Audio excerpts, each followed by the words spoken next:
Welcome to Slamfire Radio, episode 485 for December 8th, 2022. I am one of your hosts, Adriel. Have we started I'm another yet? host, Mo. Yeah. The person grabbing the drinks in the back there is Kelly. Please hold. Kelly will be with us shortly. Sorry, I should have been better prepared. I even hit the go live button. Yeah, we already did our introductions. We introduced you. You're Kelly. Oh, I'm Kelly. Hi. Yeah, there's your cue. Yeah. Hi. Yeah. I'm getting out my Christmas drinking cup. It says, drink up, Grinches. We are Grinches. Why don't we get into what we did in guns this week? Kelly, did you want to start us off? Oh, okay. It was a lot of stuff. Just, lots. So I didn't actually go to the range, nor did I actually do anything really. I did have a maple seed call with Adriel. I think that was this week, right, Adriel? Yeah. Yeah. Yes. Okay. So we had a sheep boss call. No. Yes. No. It was Yes. It was a shoot boss call. It was it. Was it? Oh, the instructor calls next week. That's right. Yeah. See, my life is just one big blur. And not a lot else that I did except for I sent out everybody's calendars. So you should be getting those in the mail soon. Guess what, Adriel? You get to register it again this year and hopefully you'll win. I didn't win anything last year. I think there was a problem in the registration. Must have been. There must have been because you won 3 times the year before, correct? Yeah, I think that's more like. Did you rub this one for good luck? Rub a lucky penny on it or something? It somewhere. What? I don't want to know. Yeah, So- I started drinking. Jeez. Yeah. So you guys register at. I know that other people have said, "Well, you bought it from me. I don't want to register." No, go ahead and register it because you might get some really cool prizes. So the registration code is www.ccfrcalendar.com. Go and register it. But guess what? You can't register until January 1st, the actual year that it's supposed to be for, because we still have people that have 2022 calendars and we're still in the month of December. People have been messaging me, why can't I register this? Because it's not 2023. I've also made several posts about it as well. So, and Tim Krosno, if you're listening, I also sent yours as well. So keep an eye on it. I'll send you guys, if you want, the tracking sheets because Mo's disappears. His neighbors get them every year. So yeah. So hopefully you'll get yours. Just track it. The other thing is, just want to make a mention that the Gunny Girls are going to be at several locations this Saturday. So the locations themselves will actually have calendars on hand. So they're going to be at the Calgary Shooting Center. They're going to be at the Shooting Edge in Calgary. And in Ontario, they're going to be at SFRC. I'll be there. And then we're going to be in Southwestern Ontario at the same time. And we're going to be at the Shooter's Choice. We're going to be at Select Shooting Supplies. And we are also going to be at Bullseye North as well. So if you have calendars that you've already bought and you want to get them signed by some Gunny Girls. And again, we're going to be at several different locations at the same time. So that means that you can't get them signed all by the same girls, obviously. But you can actually get some of the calendar girls to sign your calendars. So go out to those locations. Those times are also posted online as well. I'm gonna get the local Gunny Girls to sign mine. Yeah, why don't you do that? You got a couple actually there. I know 2 specifically. Maybe 3. No, 2. I got 2. Okay, get them to sign that there. We do not have any other signing locations other than the ones that we're doing because too close to Christmas and getting them to stock them. Yeah. So there are also retailers that have them in stock too. Tundra Supplies, the stores that I just mentioned. Hey, Mo, if you do run out, you can go to Craft'em as well.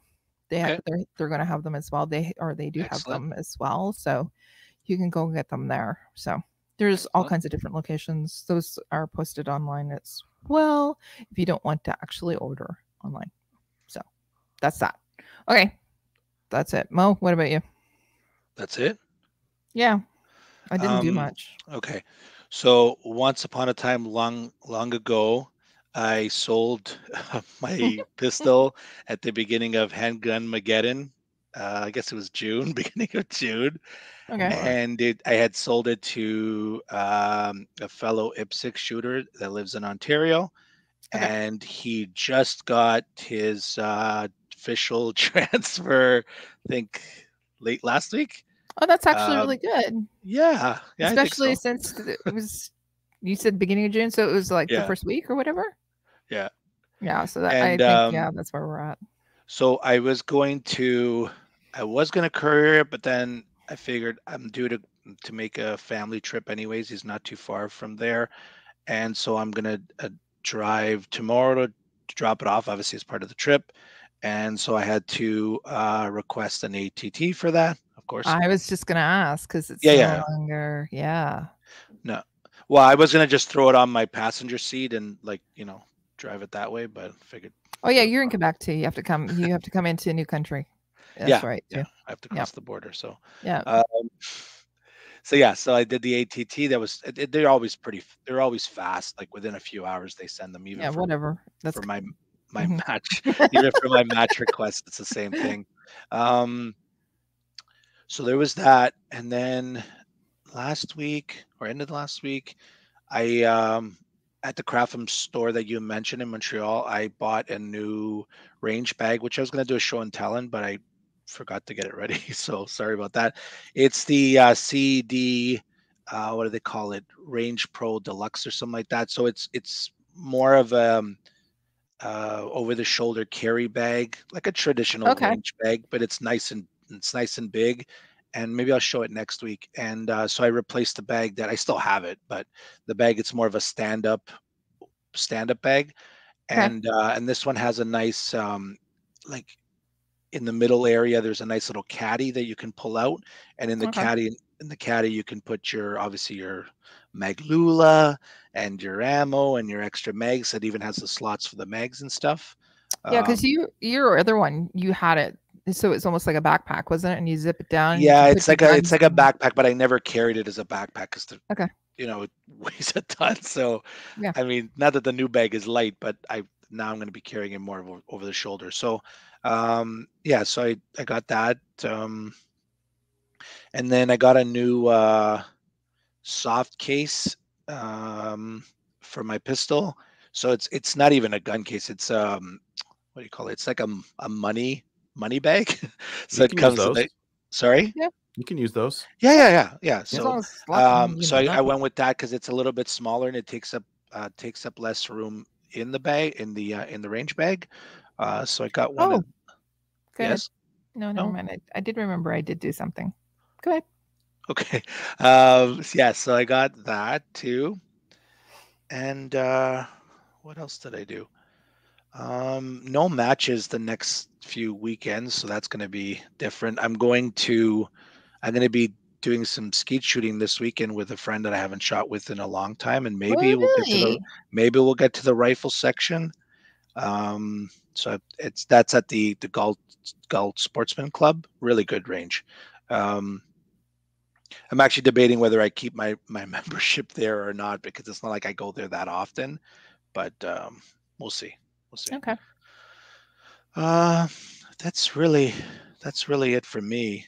How about you, Adriel? I did a couple of things. One thing I got it last week. I just didn't mention it. I got a pellet trap. For pellet and air guns and that kind of thing.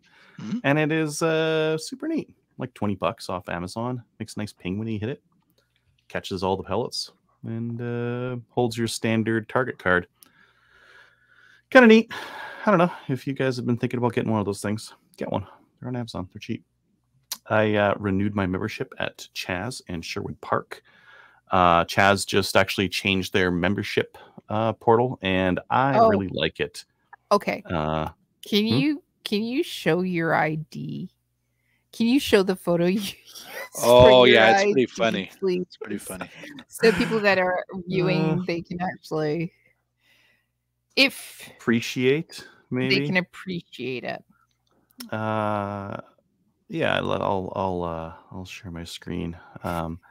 This is a full head and shoulders photo that I took and shared. Can you use that for your passport? Oh, that'd be amazing, hey? You For, could. like, a driver's license or Technically, you something like could. that. You could also use it for. You could actually use it for your PAL renewal as well.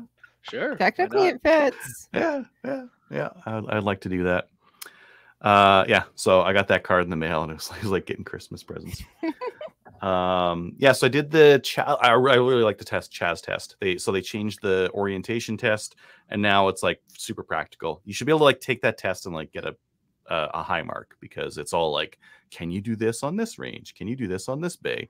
It's like straightforward stuff. What if you want to do this? And it's like, it's all like common stuff. Like really, if you've shot there a bunch, you should be able to take the test and get like 100%, which I think is like a mark of a good test. They're not testing on like random stuff that's not important. They're not testing you to fail. Or it's like, I don't know, like open book exam on like stuff that doesn't matter. Yeah. Like, oh, what year were we established? It's like, man, I don't give a shit. Who cares?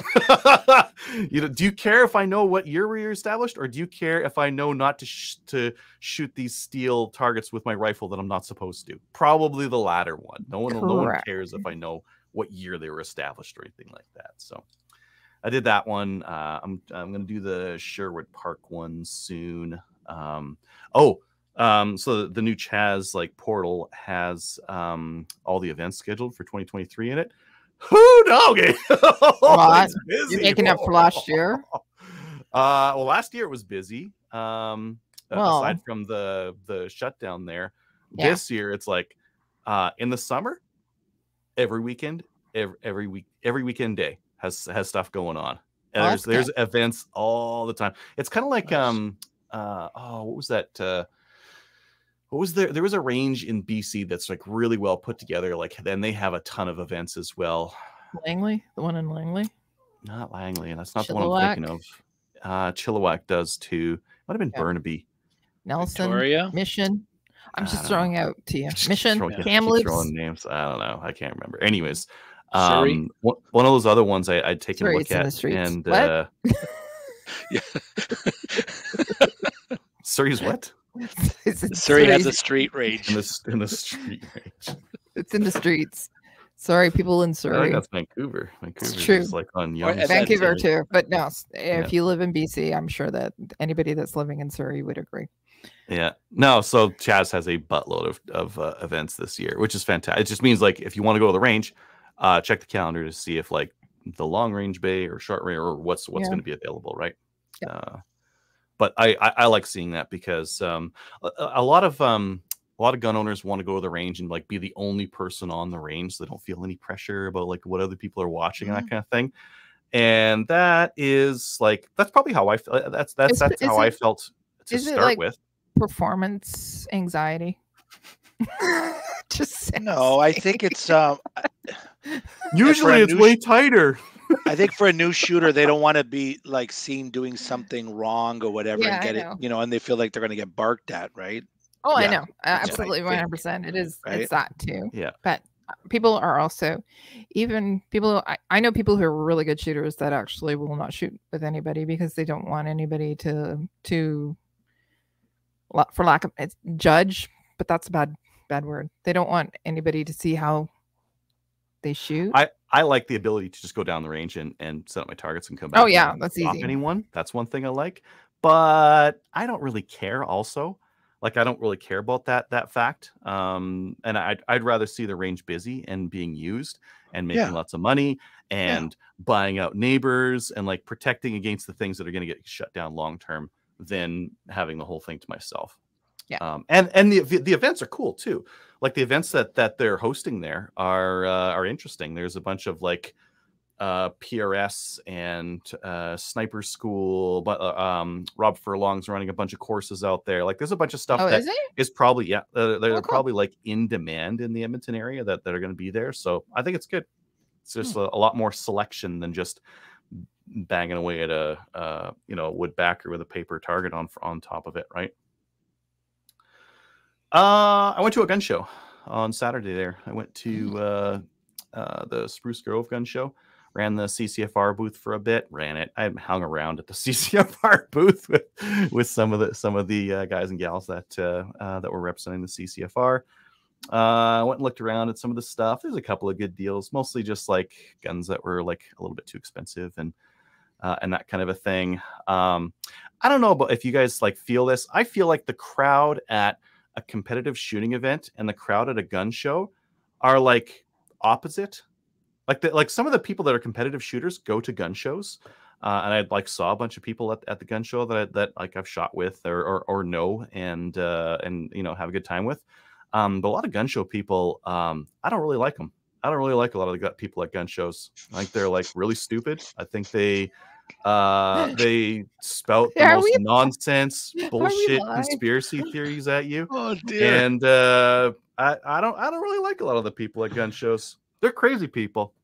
Like, and they're completely different than like you go to a competition match and it's like 95% like all cool people having a good time, and they won't like yak your ear off about like some crazy conspiracy theory. And I think like at a gun show, you're on like a 15-minute timer before the next one comes by that's gonna start talking your ear off. And that's whether you're at a booth or whether you're just like walking around.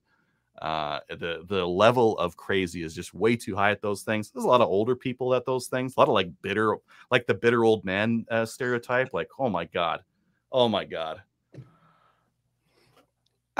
Probably describing some like maybe some listeners, but like fuck, I hate it. It was so bad. I never want to do it again.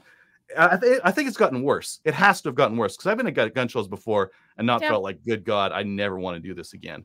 But like, man. But wouldn't you think our community overall is much angrier the last, I agree. Well, like bunch of months, right? Because like we keep getting pushed and pushed and pushed and pushed, and I think some people handle it well, and some people are just ranting, that's exactly right? correct. I think you're hitting on the right point there. Yeah.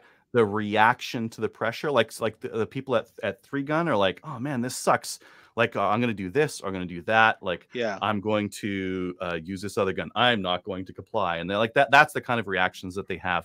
They don't start talking about the WEF and the secret Blackstone conspiracy and, oh my God, some stuff that like is like way beyond tinfoil hat. And some people start going down that way with pressure. They start like seeing all this stuff that's not happening. It just, oh my God. I talked to way too many people who were like that in a very short span of time. Okay. And that's all you have to say about that. That's all I have to say about that. Yeah. Lots of great people, lots of cool people that I like to hang out with. Just the signal to noise ratio of too many crazy people was way too high. I went to a Maple Seed meeting, hung out with a bunch of cool guys. Any crazy people at the Maple Seed meeting? No, not at all.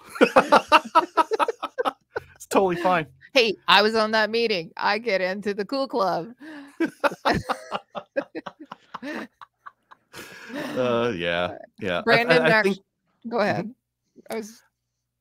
I think that like, we have to like be aware of like how we're reacting to stress and how whether it's productive or whether we're like circling the drain on being a productive member of society and not some crazy nut. Yeah. Well, I was just gonna say,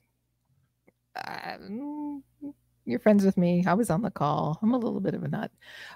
Brandon wants to know if you had any examples from the gun show, things people were saying or anything like that, or just. The World Economic Forum was mentioned to me probably 5 times.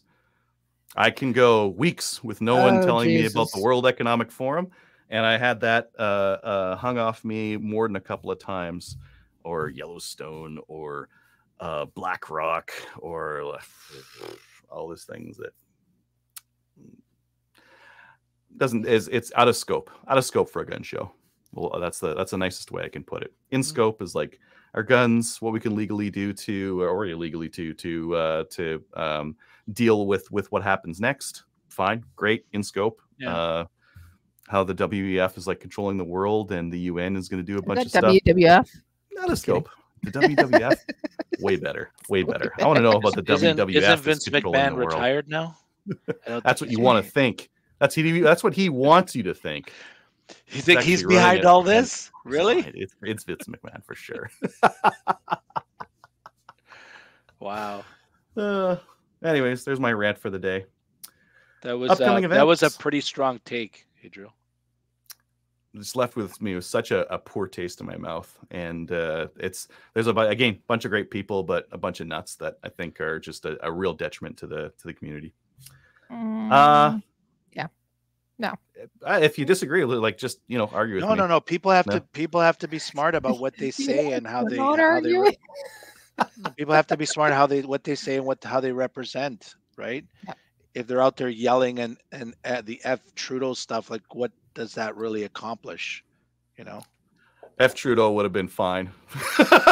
No, I know, but that would have been what that would have been like does a pretty tame notch down. Does that even accomplish it, right? So yeah. Well, I mean, there's like practical things that they're trying to do in Alberta here. They passed that sovereignty within a United Canada thing. Whether they do something with that or not, maybe. Yeah. But it's interesting to see what comes of it, right? Yeah, it could be. It could be. The federal government now has to at least react to it in some form or fashion. So. Yeah. Well, they haven't really done anything with it yet. It'll be when they actually use it to do something that the federal government will have to react. I think should C21 pass with the amendments that are in it right now, I think the coolest thing for the Alberta government to do would be to say, we think this is a waste of time. We think this is an overreach of the property rights of Albertans. We're directing the police services not to charge anyone with this. And we're directing our prosecutors not to bring any charges or to drop all charges related to this bill. Yeah. That would be the coolest thing for the Alberta government to do. And I think it would be a fit within scope of that. Probably a pipe dream, but that's what I'm putting in my letter to, my provincial representatives. That's a good one for sure. That part. That would be cool. It would probably result in some sort of like reaction from the federal government, but and then all the gun owners in Canada will move to Alberta. Price of real estate will skyrocket. Oh, actually, I haven't thought about that. Our real estate is like affordable compared to Ontario. Yeah, your $500,000 home will be $2.5 billion. Yep. Yeah, I don't know. Yep. That's the way it's gonna go. So. All right, let's get into upcoming events.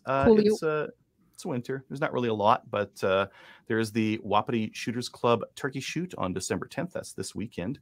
There's the Lloydminster Gun Show. What's that? I had a turkey shoot this weekend I didn't go to. So many turkeys are like walking around live because you missed out on that event. Crap. I was supposed to go be Bruce. Damn it. I was busy with work. My work is just taking over my life. Okay. Sorry. Happens sometimes. Yep. I know. Lloydminster Gun Show, January 21st and 22nd. That's coming up. Yep. And then IPSC World Shoot, that's wrapped up. We're going to try to get some of those people on the podcast. We should see if we can get some people on. I know a few people. You know a few people. It'd be great to hear how everything went. Yeah, get a taste for like how it was and how the competition was, and I am like a little bit jealous because Thailand sounds like an amazing time and fun in the sun with guns. Alexander Badet, he looks like he finished same as last time. 16th. Yeah, 16th. Yeah, 16th, pretty well. Which is not bad. He said that he had a really horrible first couple of days. So. Yeah, looking at the early results, it doesn't look like he was doing well, but then he bounced back, and 16th is amazing. Yeah. Erica Fall, of course, won. What a beast! Production, with a good margin of safety in there too. Yeah. But I mean, that's a professional shooter, right? In the sense that's his, full-time job. He's not working I don't think he's working at a bank during the week and then shooting, IPSC matches. Yeah. So. Yeah. Well, yeah, but give not him not a discredit to him, but I mean it's a full-time focus. If he wants to come on, do you think he'd want to come on? Oh, that'd be amazing. Yeah, that'd be cool. Yeah, why don't you see if you can get him on? Should reach out to a couple of like the number ones, see if anyone wants to come on to tell us about what they had to do to get there. Yeah, I'd actually like to talk to Alexander or somebody from Canada as well to see how it was going with all the hoopla going on, specifically getting out and coming back in. Yeah. That is, yeah. That's interesting. I'd like to talk about that because, again, if we're all IPSC shooters, maybe we can actually keep our guns. Maybe. Yeah. It's enough to make you just want to pack up and move to Texas. I know. Anyway, Texas. yeah. Damn it. If only. If only. If you want a ladies' day at your event, reach out to Kelly. She gave you like this CCFR package. It's amazing. We did one at Chaz, and it really helped with all the planning and that kind of thing. You can email her at slimefireradio@gmail.com or info@firearmrights.ca. Coolio. News. Okay, there's this amendment thing. We talked about that last week before, something like that. Yeah. The NDP said they're not going to support the amendment. That just came in right before the we went live with the broadcast. So the Bloc said they wouldn't support it either. Well, at least that's what I heard. I didn't know if it was true. I don't think they officially came out, but I could be wrong. Yeah. Yeah, the NDP are officially against it. Yeah. Is this a win? Is this a major win? I don't say major, but it's... Well, I was listening to actually some of our conservative MPs, and they were actually... So Michelle Runkle actually came out after Rachel... All of a sudden... Yeah, she got kicked out of... kicked out of the House of Commons today just for actually not wanting to apologize to the House. So, which is fine. But Michelle Runkle, she came out and she did a quick update for everybody to update them, let them know what was going on. That NDP is now actually publicly spoken and said they would not be supporting, quote unquote, the amendments to C21. So can we say that the letter writing and the phone calls are working? Maybe. Like a lot of the pressure for this has been specifically on the hunting rifle specific ban. Yeah, absolutely. And I think that people are pushing too hard. Like everyone, us, the Conservative Party is pushing too hard on the hunting rifle part of it, because they made like a landing page, what do you call it? Sign your name petition for the ban against the hunting rifle ban. But I think the problem with this is that it's too easy for Trudeau to foil. It's too easy for the Liberal Party to say, okay, we've taken your feedback under advisement. Before, we just wanted to ban almost everything and all the semi-autos. But we hear you. We got some hunting rifles in there. We're going to take out the Ruger #1 in every cartridge except for 460. So anything below that, the Mauser, the Weatherby Mark V. Those hunting rifles specifically can stay. Everything else isn't a hunting rifle. Everything else is a semi-automatic baby killing machine. So you can't have those. We're gonna ban those, but we're gonna compromise and we'll give you those back. But your SKSs and BARs and all that kind of stuff are all banned. That's what I think is going to happen. That would be like the easiest way for him to say, "Oh, made a compromise, but still screw you." Yeah, I actually agree with that. Or they'll dump the amendment whatsoever. But I think actually Adriel's right. They'll compromise further. I think that there's been a lot of pushback. There's a lot of people in our community, and we've been very vocal, specifically the hunters themselves. The I'm with Carrie movement, that was very vocal as well. I think that, I think in order for the Liberal government, specifically Trudeau, to save face, and he was actually backpedaling a couple of days ago. 2 days ago, when he was saying, well, maybe we can look, we're open to discussions, is what he said. Yeah. That's only on those, whatever, 5 or so hunting rifles, though. Right. The single shots, the bolt actions. Like, they have to on those because, it's too embarrassing. A single shot rifle with, like, a falling... Like, this is insane that you think this is an assault rifle. So I think they'll pedal back on those, but they'll ban... Or they'll let C21 through and they'll OIC all the other ones. They'll OIC the SKS.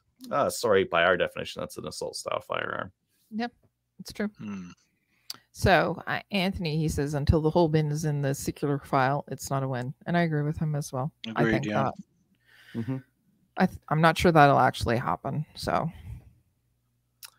And then Russ was saying that Aboriginals use SKS because it's cheap and they'll challenge in court. I don't think they'll win. Okay, on this one specifically, the amendments and that as well. Mhm. We discussed this off air a little bit, but they were not consulted on it. And as part of the treaty agreements, they are specifically supposed to be consulted on it. Were they? And Were they I know that consulted people are in going to say, the? what? And were they consulted in? What was the bill before? The one that like Tracy and Rod were in the C-72? expert with C-72. Were they consulted on C-72? Yeah, they were. Tough luck. C-72 just described assault-style firearms as something the government was going to ban. Right. They can So- OIC everything afterwards, and they were consulted in that original. No, actually, you know what? I don't know if they were consulted. I know that they were they testified before the Senate. Okay. So they were, and that Consultation complete. Check that box that off. I was just going to say that is the consultation complete. Mm-hmm. Right. Yeah, And then, but Indigenous people are also part of some of the challenges, the charter challenges that are going forward as well. They're part of the CCFR charter challenge. Again, because the OIC, it did not actually, although it said certain things about Indigenous people and sustenance hunters, they were not consulted as well.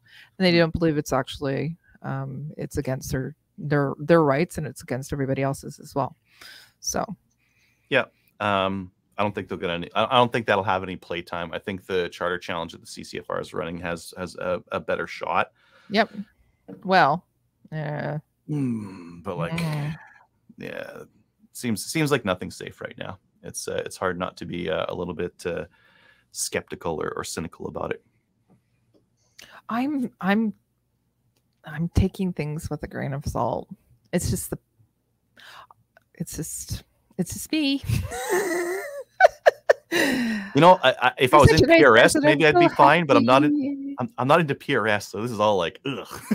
If I was in PRS, I'd be like, I'll just play some more PRS and I'd be fine. But I'm looking at but the reality is PRS, if they're looking at specific calibers that can go, as you're talking ELR.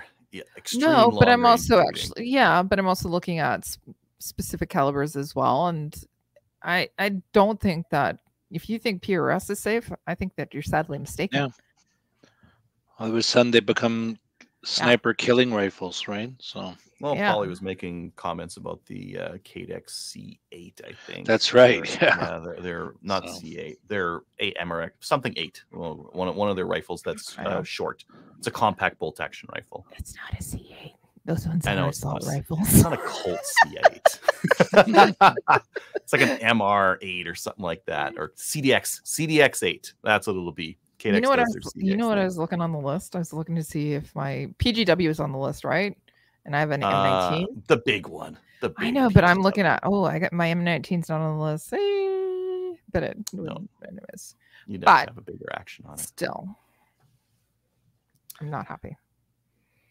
I'm not happy either. But I'm telling you, I'm not going to a gun show to rant. So you just do it on a podcast. Okay. Yeah. Let's read this from Doug. I just talked to myself. Adriel, do you want to read this? Yeah, Doug says, aside from my 1022s, so far every firearm in my safe is either already banned or on the new list. In 58 years as a gun owner and hunter and shooter, as much as some people desperately deserved it, neither I nor my guns have shot anyone yet. Ever. Yeah, it's the ever piece. Yeah. I mean, like some of the models of guns they're banning have never ever been used in a crime. Not some, almost all. Yeah, or a crime or homicide, or it's a lot of them are just they're not popular. I can't imagine a B&T has ever been used in in a robbery. It's a $4,000 rifle. It's a luxury rifle. It's a rich man's rifle. Anyone who can afford that rifle can afford like a big bad safe for it. Yeah. But it get bad, right? I'm wondering. Okay, so I know that. By the way, anybody that's listening, we are waiting for our guest to come on tonight. He said special guest. Yeah. I still got new gun stuff to go through too. I know, but we're talking about this stuff. We'll probably talk a little bit about it also in the main topic too. But when I looked at that list and we started to review the list, and it's 300 pages of guns. I'm looking through it and I'm looking at who the hell built the list, because when you look at the list itself, it obviously wasn't somebody who was actually familiar with firearms. No, I think they are. Some people, and I think like the National Post wrote an article like, this is either deceitful or ignorant the way that it's written. I don't think so. I think it's written on purpose. You think because so? Because they put stuff in there that was already banned. Oh, I know that. In the last OIC or with the original gun ban that we got in the mid-90s. Yeah. So election comes up, CPC says we're going to turn over C21, and the Liberal Party gets to say, oh my God, they're going to allow MG42s on our street and Barrett 50 cals and all this nonsense that we couldn't own anyways, and was like, yeah, it's a part of C21 because they wrote it in, but it was already banned. It's a pure political play. It has no, like, that's the only logic that they've applied to it. The rest of it is like complete nonsense. Yeah, mag fed, except for the ASCIIs and M1 grads too. Basically, mag or internal mag or anything we just like looked at sideways. GSGs for some stupid reason, you know. Russ is telling us that Ontario needs to actually tell Trudeau, for those of us who work for him, to take a hike, but Ford is weak. I don't know that Ford's weak. I think it's just there's a difference between like Ontario conservative and like Alberta conservative, right? Oh, absolutely. I think there's urban. I'm gonna just say it. There's urban conservative, and then there's a crazy rural conservative. Well, no, I know lots of people in the rural areas that are conservatives that don't want this stuff either. They're a little bit more like matter of fact about it. Ontario has a lot. We get a lot from the federal government as well, so we need to. Yeah, you guys are even, Steven. But the reality is, put in what you get out. Does Ford really know? And look at, he's got Toronto, right? He's got Toronto, Pickering, Scarborough, where. Besides, okay, so there's Montreal, there's Toronto, there's Winnipeg, there's Calgary and Edmonton, and then there's Vancouver, and then there's Saskatoon or Regina. Those are the cities that have the most gun violence. I'm saying gun violence, but we're just, violence, where firearms are used in a nefarious way. But Ontario has the most. Because we're the most populous. In absolute numbers. Yeah. Right. We have 12 million people in Toronto. Do you not think that you might want to shoot your neighbor? Sorry, I just said that. Yeah. It's based on population for sure. I just said that. That was so bad. This show is for informational purposes only, and it's for entertainment, not informational. Entertainment. Oh, strike it.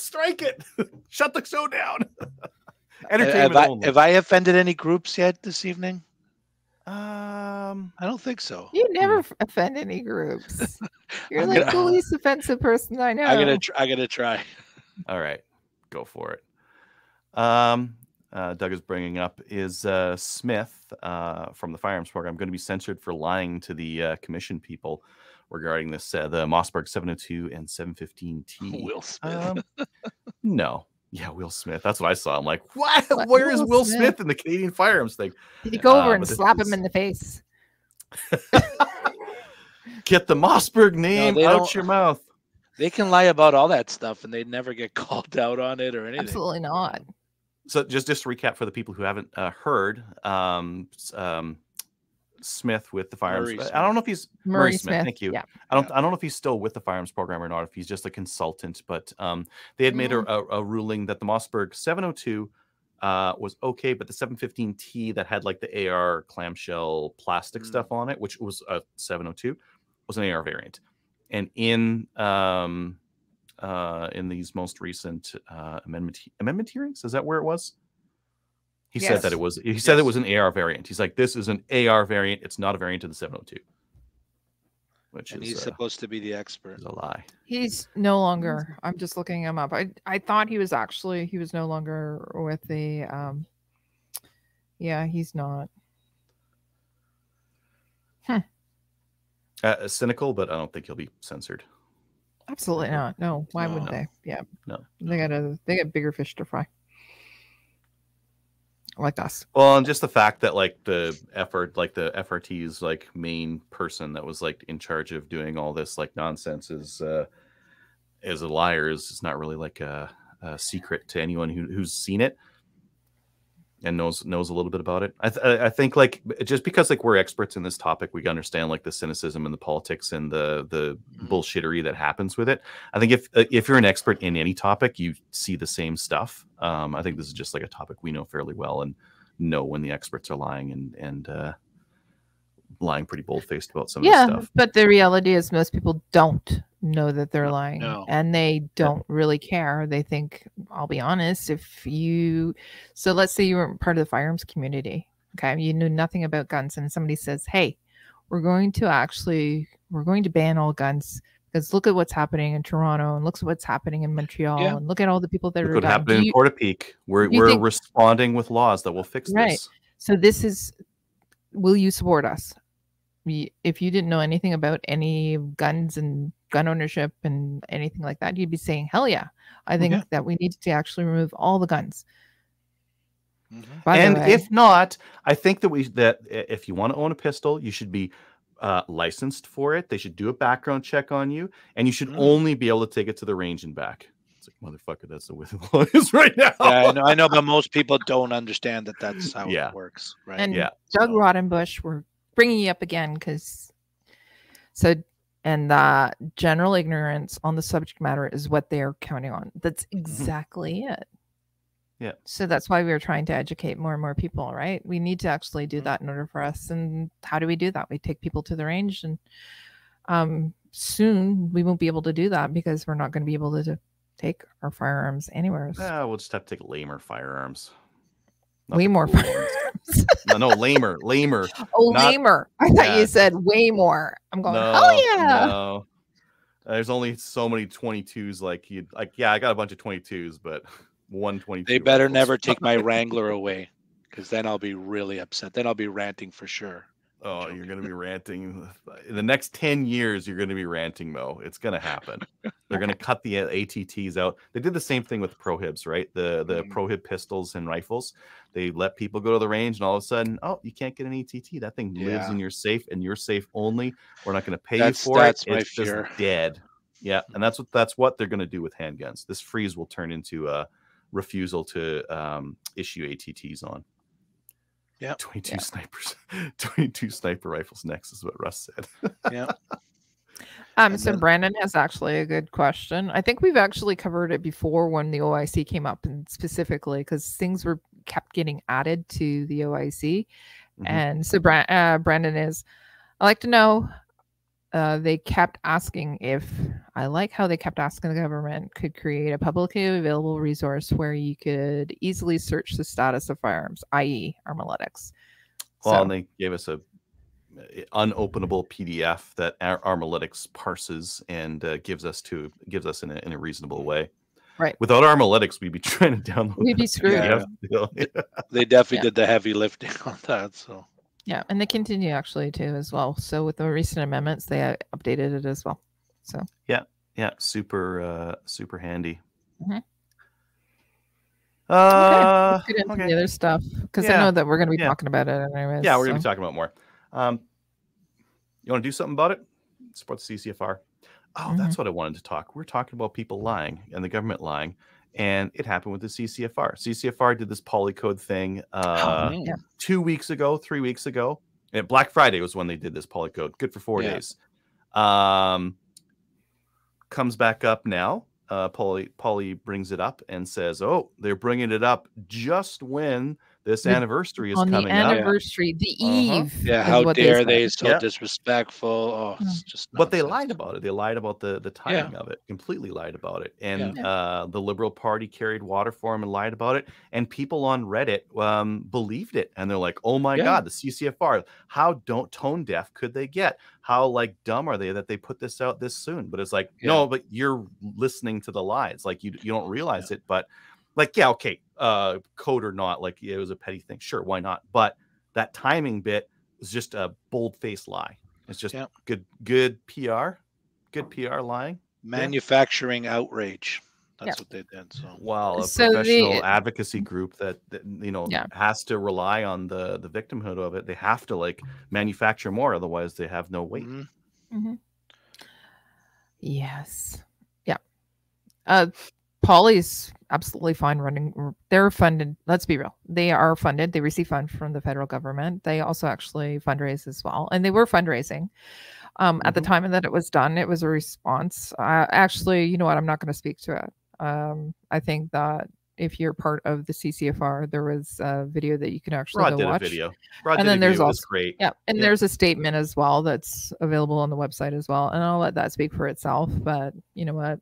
Rod's video was better. The statement was pretty neutral. Rod's video was Absolutely. good. If you heard about that and you want to learn more, go watch Rod's video. Covers it really well, succinctly. Yeah, and you know what? Rod is such a great spokesman for the firearms community. He's very level-headed in that as well, and he explains things. And yeah, I think he's the right person for being talking to the government and also in representing firearms owners in Canada. And I'm not just being biased because I'm part of the CCFR, obviously, but I think that the way that he conducts himself, you can actually see it when when hearings, he was really level-headed. And again, he raised some great points, and he challenged some questions and some thinking. And I think that he represents us very well. So I am a little biased because I'm part of that organization, but I also actually am a card-carrying member of other organizations as well. So just saying. That's all I have to say about that. That's all I gotta say about that. Catch me outside. CCFR good, Poly bad. True. Poly's just a straight up anti-gun organization. They have no other They're goals. an anti-gun, Yeah. Yeah. If they had other goals, it would be cool. They don't. I'm gonna get on to new gun stuff just so we have we can get Ian slotted in at perfectly the right time here. Yep. New gun stuff is brought to you by Bullseye North. If you need a new boomstick, head on over to Bullseye North. They are Canada's shooting superstore and a proud supporter of the CCFR. They have a wide selection of guns and top trending gear for any shooter. They got free shipping over $200. Some exclusions apply, like ammo and lead weights and anything that's like too heavy. Cement. Got to pay extra for shipping if you buy cement from them. Cement. Subscribe to their weekly newsletter to get first access to the hottest deals. And the thing I've got from them that I found kind of interesting is this rifle wall rack, because I tried to do this and I did it with 2x4s, and then it's not quite as nice as theirs. So if you wanted a nicer way of kind of racking your rifles, they have the Savior Equipment rifle wall rack. Looks a little bit nicer. Their guns look nicer than mine too. But I can't see them really. So are they currently prohibited now, or are they never mind? I don't think we have like D60s in Canada that can hold that many bullets or that cool. But looks very neat. Super jelly. They also have a double rifle case that looks very Gucci as well. Ooh. Let's get on to some of the other new gun stuff here. This one I saw, Spectre Ballistics is now making a 1022 magazine base plate. So for you future 3-gun action shooters who have had all your cool guns banned, I guess this would make it easier to take those mags out. Although if you were shooting 3-gun, you'd probably want that other adapter that they make that runs the 5.97 mags in there. Yeah. So you can have a 25-round mag. Yeah, you'd probably want that instead of this guy here. Moving on, Kodiak Defense, their K9 semi-automatic rifle is in stock and ready to ship at some retailers. So I've got Marstar here. It's a 9mm, I think it's blowback, 180 AR-ish style rifle made by Kodiak Defense. Runs Glock mags. It's got a free float handguard, and I watched the video on this, and it looks like the mechanism that holds the bolt is kind of like telescoping, so kind of interesting. I wonder if they've gone with like a heavy bolt on it or not, because I know that some of these ones you need to run like a bolt that's like 1.5 pounds, or you go the Ruger PC9 route and you run like a tungsten weight in there that's got a little bit of a movement in it, so it can, what do you call it, like a dead blow hammer kind of effect to it. In any case, you need to run a lot of weight on these things if you run blowback. The next one I want to pull up is the FX Pantera. This is you look at this thing and you're like, oh, yeah, it's just a PRS rifle. Who cares? It's an air rifle. It's an air rifle that looks like a PRS rifle. So you shoot. He's got like a Night Force on there. You shoot PRS with an air rifle.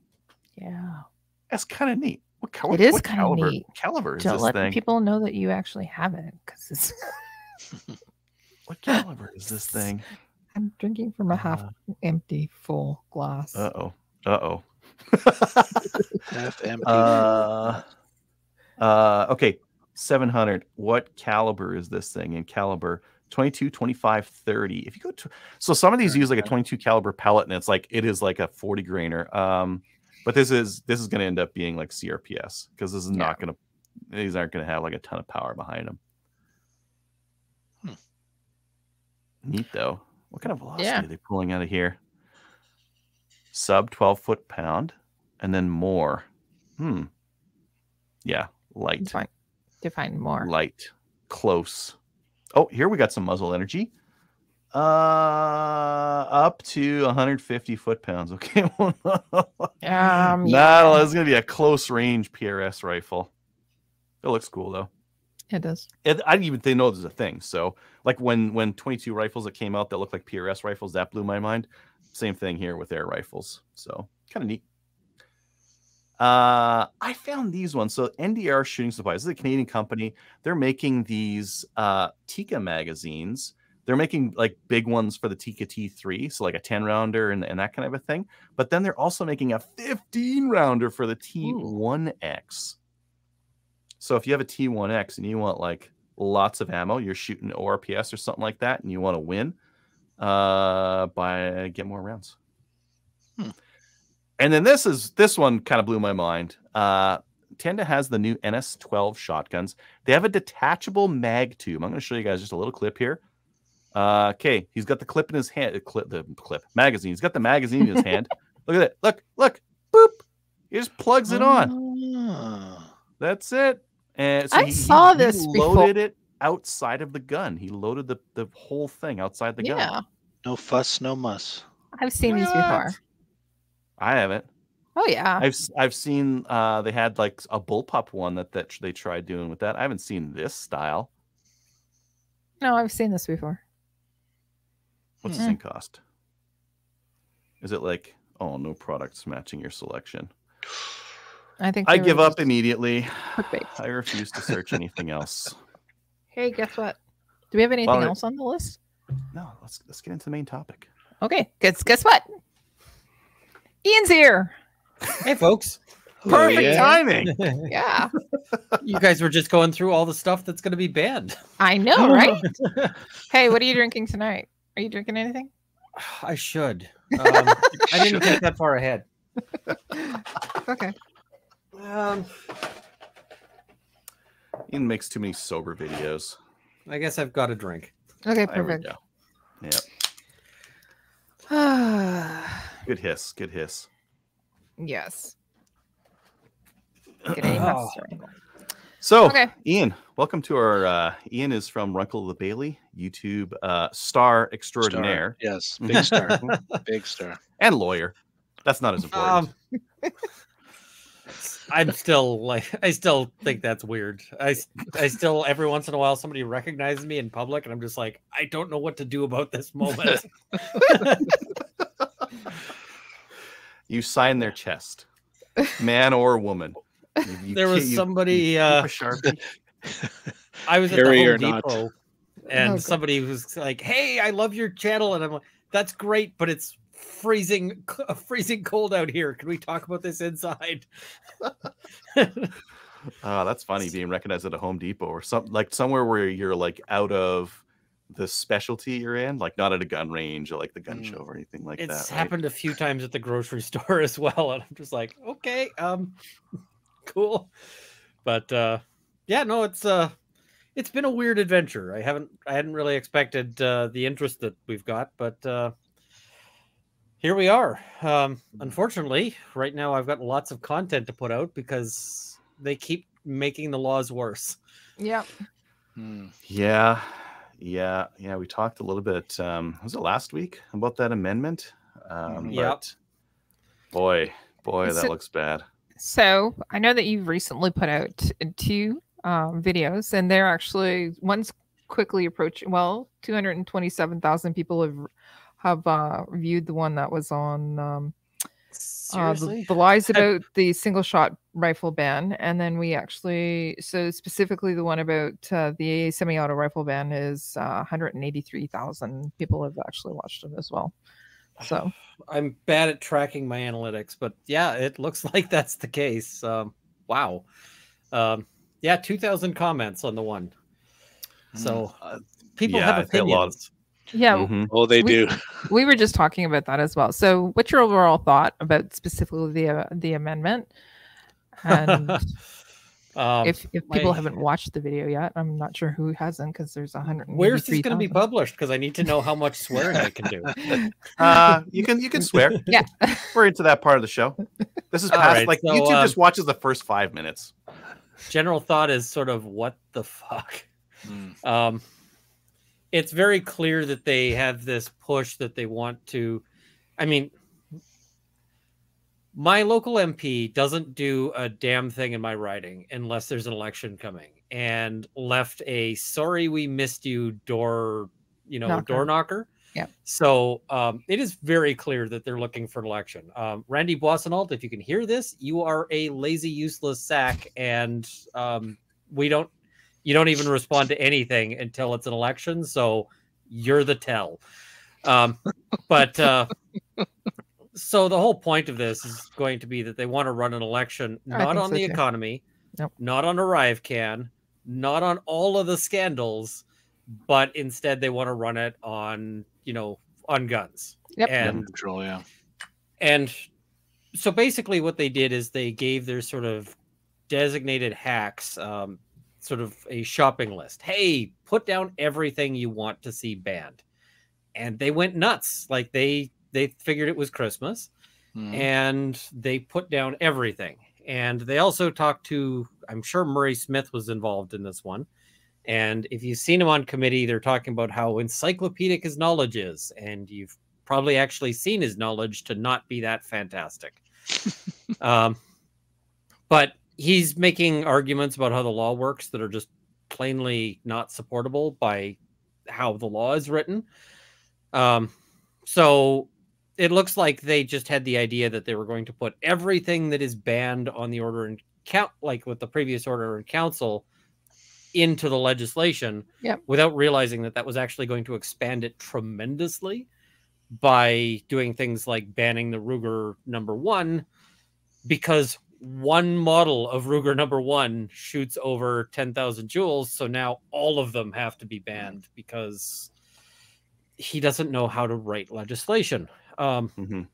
It's and there's other stuff in there. I've got a video as well about how they want to ban firearm data. So it would be illegal to access 3D printer files about firearms, which is going to be really interesting, because how do they police that, given that these files are going to be legal in the States? In the States, they tried to crack down on it, and the court said, yeah, that's not happening. This is both a violation of freedom of speech and also a violation of Second Amendment. So you lose. And so even with that, just look at MP3s. Like how has the music industry done with stopping that? Yeah, not super well. They had to just put out better products. Well, I mean, all of this stuff. So what they're going to be wanting is, as a result of that, they're going to be pushing more and more for internet surveillance. They're going to be pushing more and more for, we want to be able to monitor what you do online. We want to be able to search your computer. We need to be able to do all of this stuff.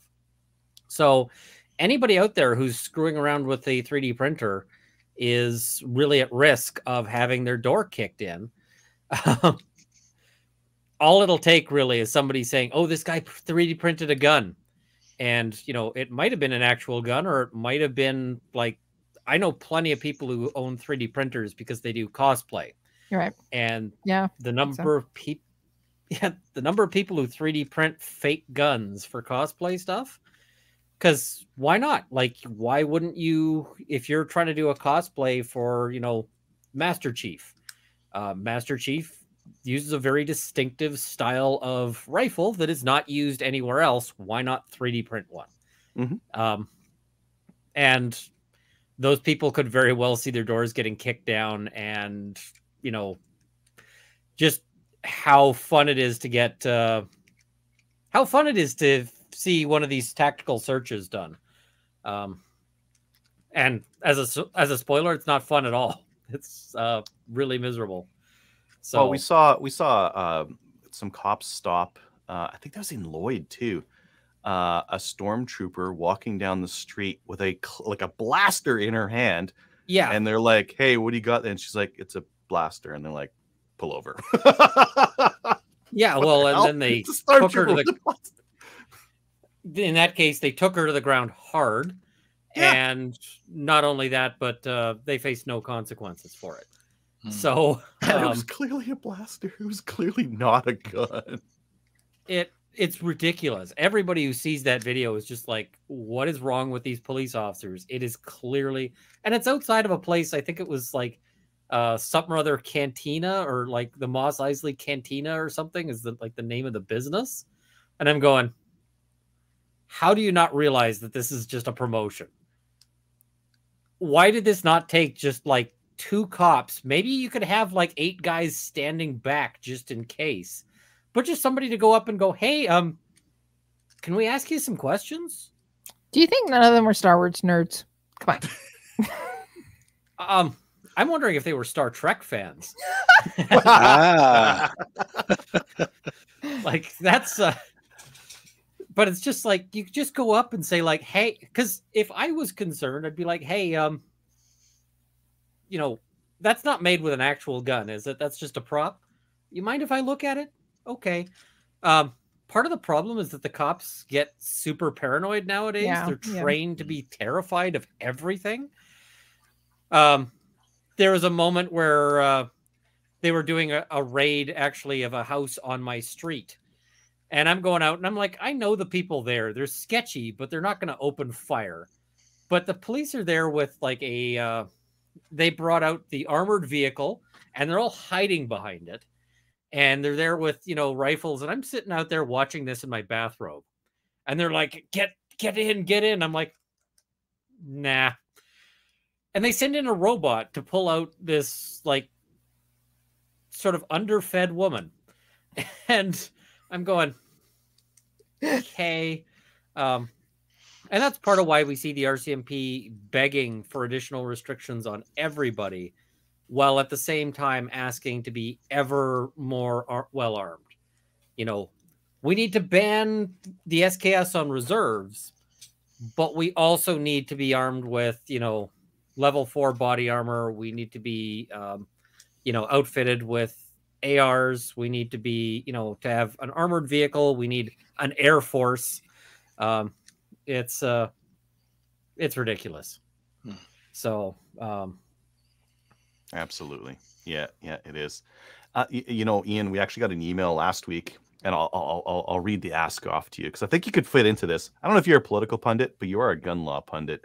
I talk a little bit about politics, but not much. I try to focus on the legal stuff. Mm-hmm. But I mean, sometimes there's an overlap. Like, politicians are going to do a dumb law. I talk about the law. So. Yeah, and I think you kind of nailed it on the head as to why they're pushing this legislation. This person asked, is there a political pundit or someone you could have on the show to outline our worst case scenarios and to speculate about how quickly it could move along with this bill becoming law?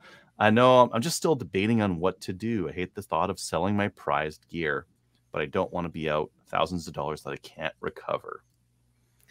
I mean, at this point, I would say if you can't afford to lose the money, be careful with what you buy, and nothing is safe.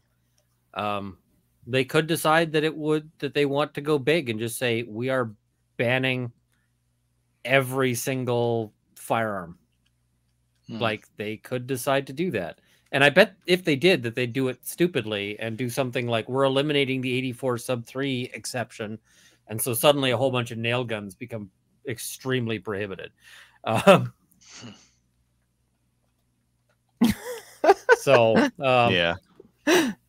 Get nailed by all the nail guns.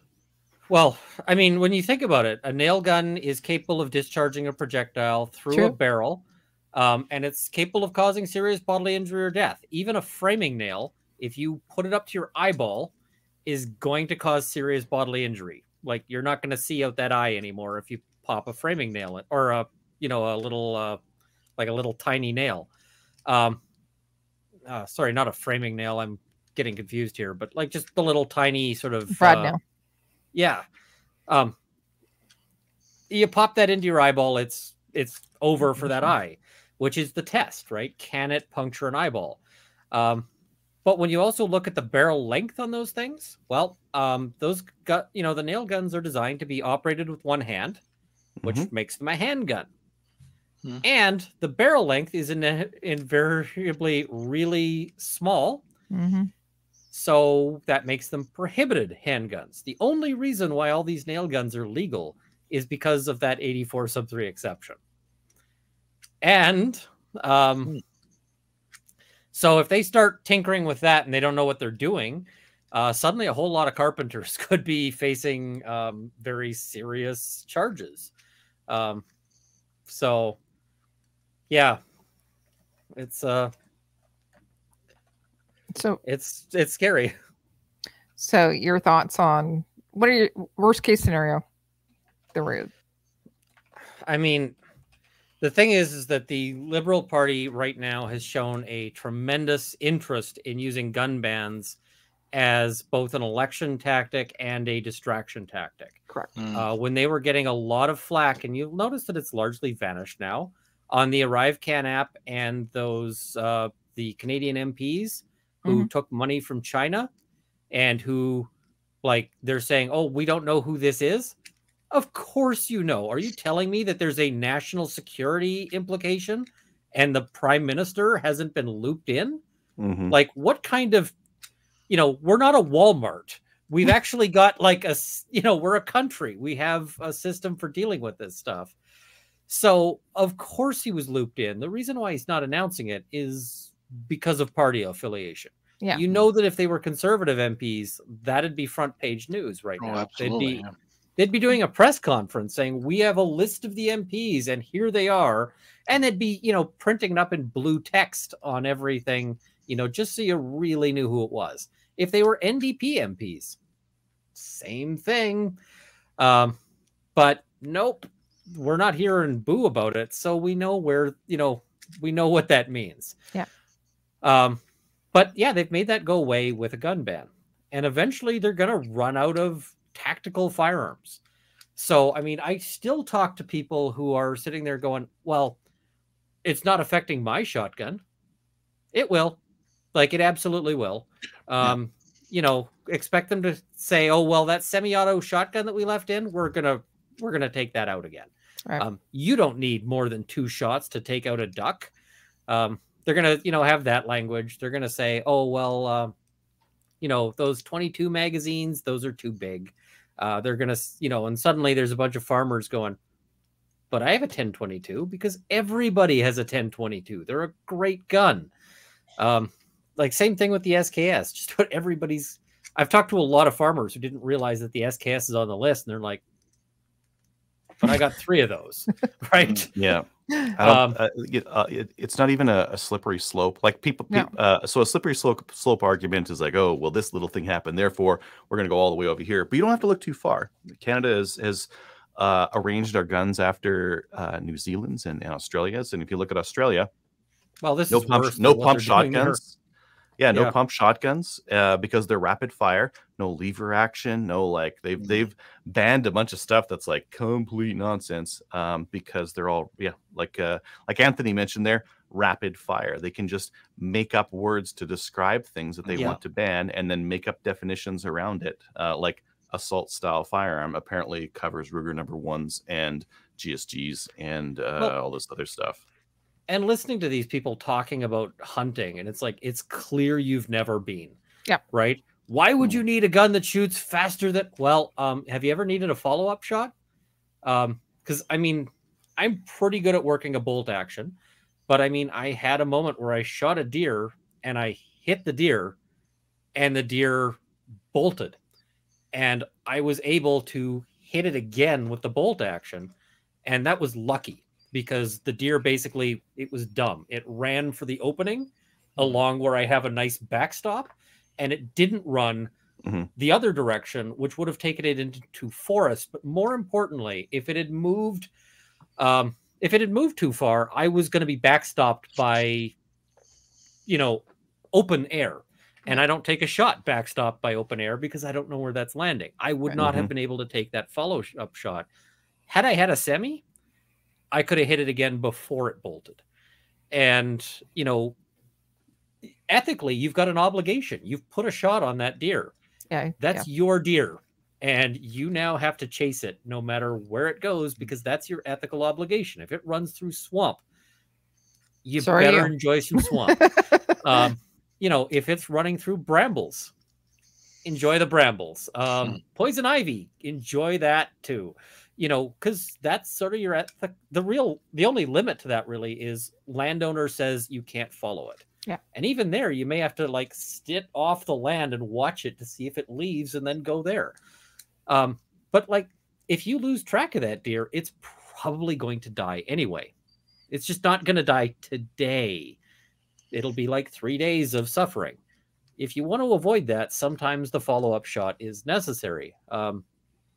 But you also, look at things. I've seen videos of people who've gone out hunting deer or a bear, and they put a shot on the bear, and the bear's like, good try. Just piss off the bear. And at that point, if you're not capable of a follow-up shot, that fight just got real fair in a way that you don't want in nature. The bear, it's probably advantage bear at that point. Oh, yeah. Yeah. So they got a sporting chance. Yeah. Even if you're up in a tree, the bear is the bear, yeah.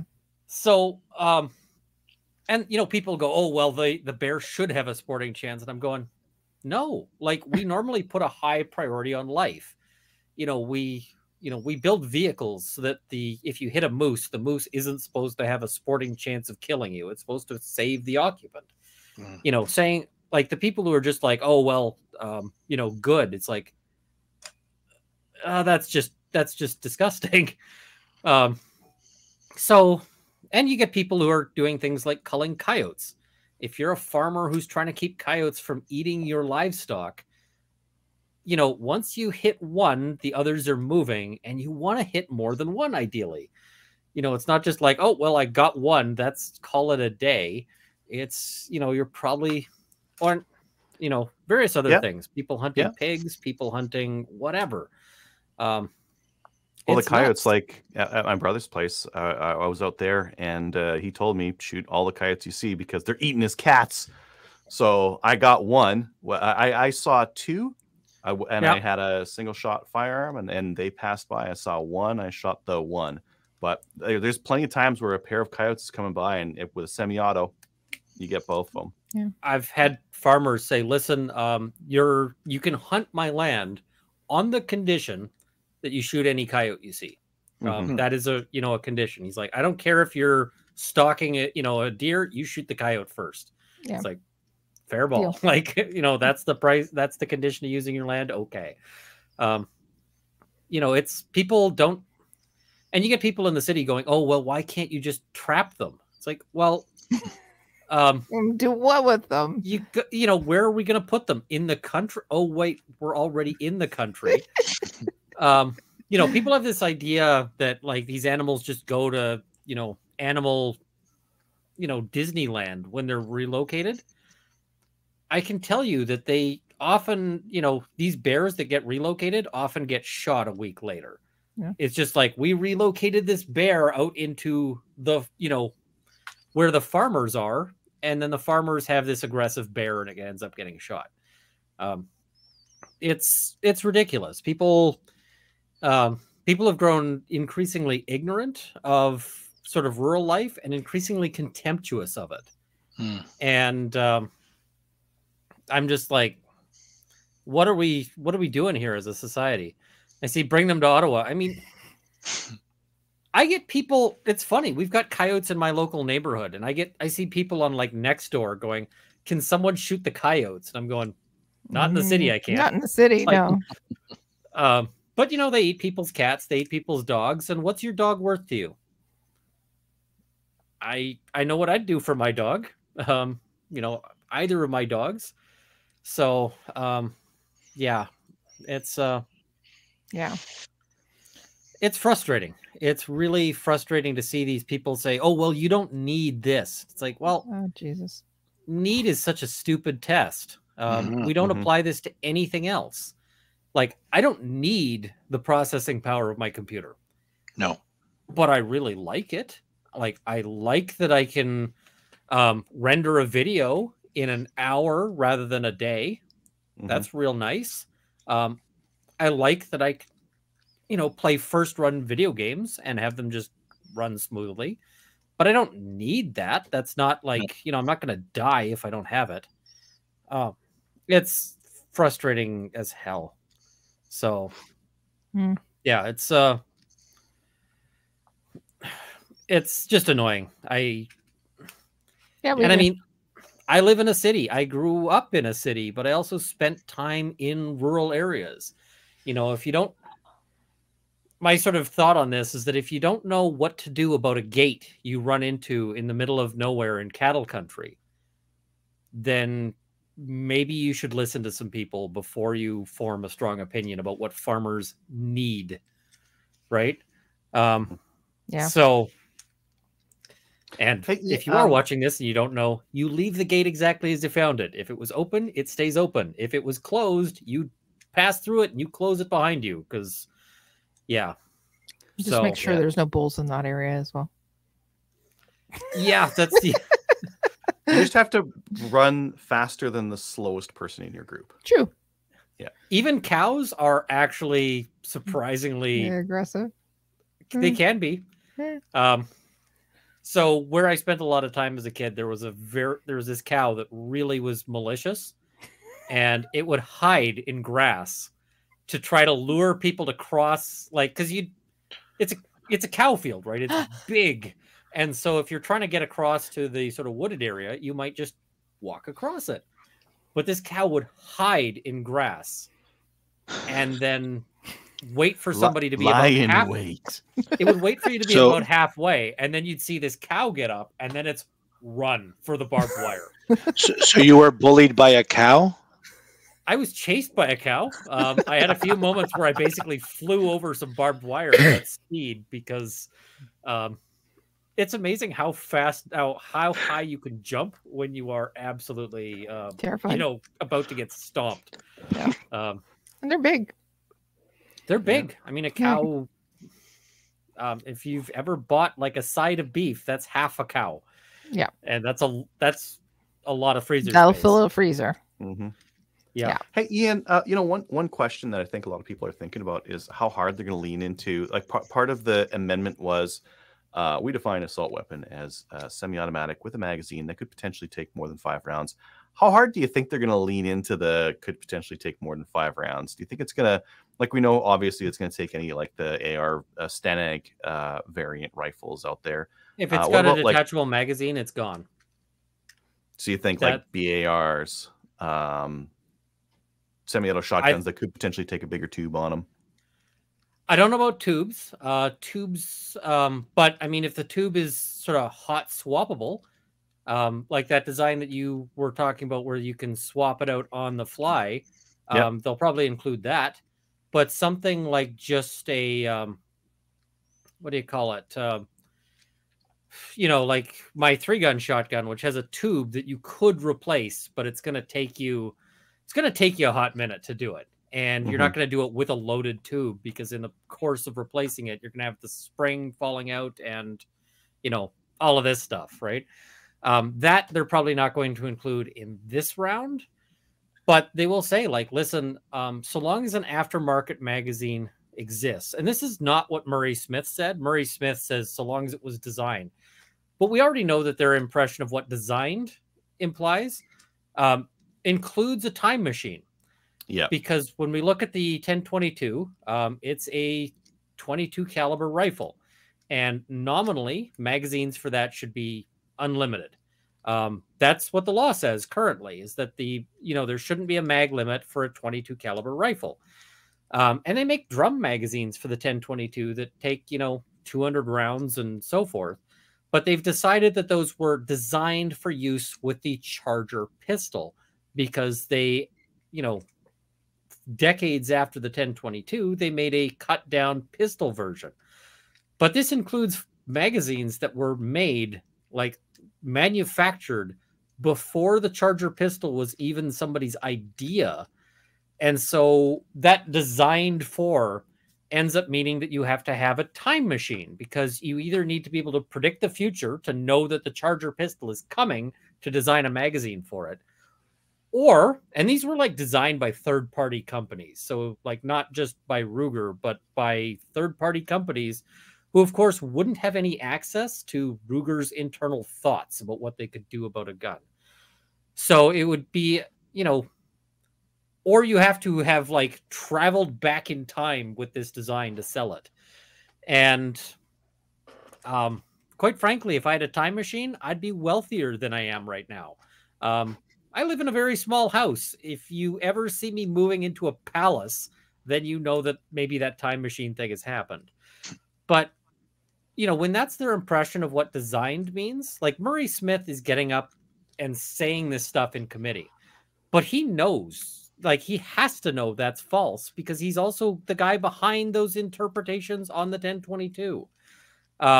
And so what they're saying in public and what they're actually going to do are different things, and they're not being honest. They're either massively dishonest or massively incompetent, and quite frankly, I don't believe that anybody could be as incompetent as it would take for them to get to where they are right now. No, it has to be dishonesty, because Murray was saying that about the 715T and the 702, he was saying the 715 is an AR variant. Yeah, and not a by variant what 702. How is it a variant? Like, what standard are we using here? Like, this is ridiculous. And I see commentators going, "Oh well, hey, this is not this isn't going to ban the Plinkster." It's like, well, it actually specifically says any variants of these guns. So how are you going to say that these two guns that are functionally identical, except for basically the shell around them, are not variants of each other? It's this weird interpretation of variant, right? It's like saying that a Honda Civic that you put a Porsche kit on, like to make it like a body kit, is now a variant of a Porsche, but not to another Civic. Like, that makes no sense to anybody. And, this is going to end up in front of a court, and it's going to end up in front of a court with, some bad person. It'll be somebody who's dealing drugs, who stole one of these things, or, smuggled it in from the States or whatever else. And they're going to say, well, we think this is a prohibited firearm, and the court's going to agree. I don't see how the court does anything but agree in that circumstance. It's ridiculous. So, yeah. It is. Yeah. And the variant thing's bad. I think I tend to agree with you. I think that semi-auto with a mag is a box with a spring in it and a follower. Anyone could make. And based on the fact that they're taking like Ruger number 1, oh, well, there was a custom jobbies this one guy made one time for the 462 Weatherby. Therefore, they're all banned. Anytime, we imagine someone might have made a 5-round mag for the BLR, a 6-round mag for the BLR, therefore banned, or sorry, BAR. Well, and the thing is that any firearm that can take a detachable magazine, somebody out there is going to be like, you know what, I could make some money making a larger magazine for it. There's lots and lots and lots of guns out there where like the factory magazines, the ones that are made by the actual company, are all limited, are all a particular size, but the aftermarket mags come in whatever. So we're going to see that applied in a big way. Just trying to tidy up my video here a little bit to, there we go. I should be a little crisper now. It's frustrating. Yeah. So I have a question. Yes. So before we got on tonight, there was an announcement. I'm not sure if it's a win or not. I want your opinion. NDP are not going to actually support the amendments. What do you think? I think they're playing weasel words. They're saying they're not going to support it. But does that mean they're actually going to oppose it? Like, are they going to abstain? I mean, they may well. But the other thing is, are they going to take the government down over this? Because I suspect the amendment's going to go through, and they're going to say this is a confidence bill. And NDP, our supply agreement says, hey, you got to vote for this. What I suspect they're going to say is, we oppose this bill, but we're voting for it because we have to. Yeah, Mendocino is a variant of Blair, so he should be banned. I loved it. Agree. One of the things that we were talking about when we talked about it in the news was we thought maybe that they would actually. So we do know that over the past few days, the Liberals have been backpedaling just a little bit, specifically because they pissed off all the hunters. Let's be real. So are they backpedaling? And is it something the NDP is saying we're not going to support the amendment? So will it give the Liberals leverage to say, okay, we're going to actually remove these rifles, almost like a bargaining chip, and then NDP come back on board? Or will they say specifically, no, we're not going to support the amendment and just push through C21 anyways? Either is possible, but if they do back off on some rifles, it'll be like, okay, we're taking the Weatherby Mark V off, we're taking the Ruger #1 off, correct, and everything else is, everything else is just gonna go ahead. Like, don't expect the NDP to be saviors here. The NDP long ago forgot that it was a workers and farmers party, and they aren't anymore. They're a party of urban students and people who want to feel like they are woke, supporting workers and farmers. Yeah. But who could never actually sit down with a worker or a farmer. Like, who could never actually go on a hunting trip and spend time with these people. Or have dinner with them. I've gone and you're sitting in a hunt camp somewhere and chatting with people. I don't necessarily fit in because I'm pretty urban myself, but you got to at least be able to talk to people and respect that they are humans with actual, legitimate concerns. And instead, what we just see is like these people who, again, have never been hunting, telling hunters what they do and don't need. It's like, where do you get off? Like, it's just astounding, some of it. I'm just surprised at the gall some of these people have. We can talk about Carey Price, Indigenous hunter. Yeah. And he posts, basically going, I don't like this. This is going to affect me. Here's a picture of me hunting. And first everyone's like, well, that specific shotgun wouldn't be covered. It's like, well, actually, he wasn't talking about this specific shotgun. Yeah. He was talking about his hunting generally. Right. And the other thing is they're going, how dare he disagree with us so close to the anniversary of the Montreal massacre? Well, let's look at who chose that timing, because that was the Liberal Party. The Liberal Party chooses to push this through, and they do this all the time so that they can object to any criticism of their thing. But it's them that's playing on that tragedy. It's not like Carey Price is just like, and I thought his response was pretty good, where he's just like, yeah, I knew about the date. But this is the date when the legislation is coming through, and I don't recognize that I have a time limit or, on having political thoughts. Right. Did you see the response from the Montreal Canadiens? Yeah, they're a piece of shit. They can go to hell. Oh boy. Montreal Canadiens. Yeah. Oh boy. Yeah, I was not impressed, and so there might be some people looking to return their season tickets because I'm not sure about that. I don't know, but maybe Canadians. Yeah, it's Montreal, urban. There's not a lot. Well, I mean, they also get some people who watch this stuff, come in from out of town.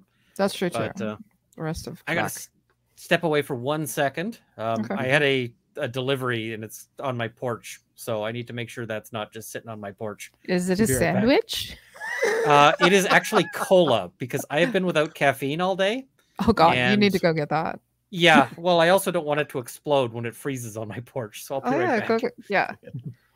I forgot that Alberta is actually like in a deep freeze.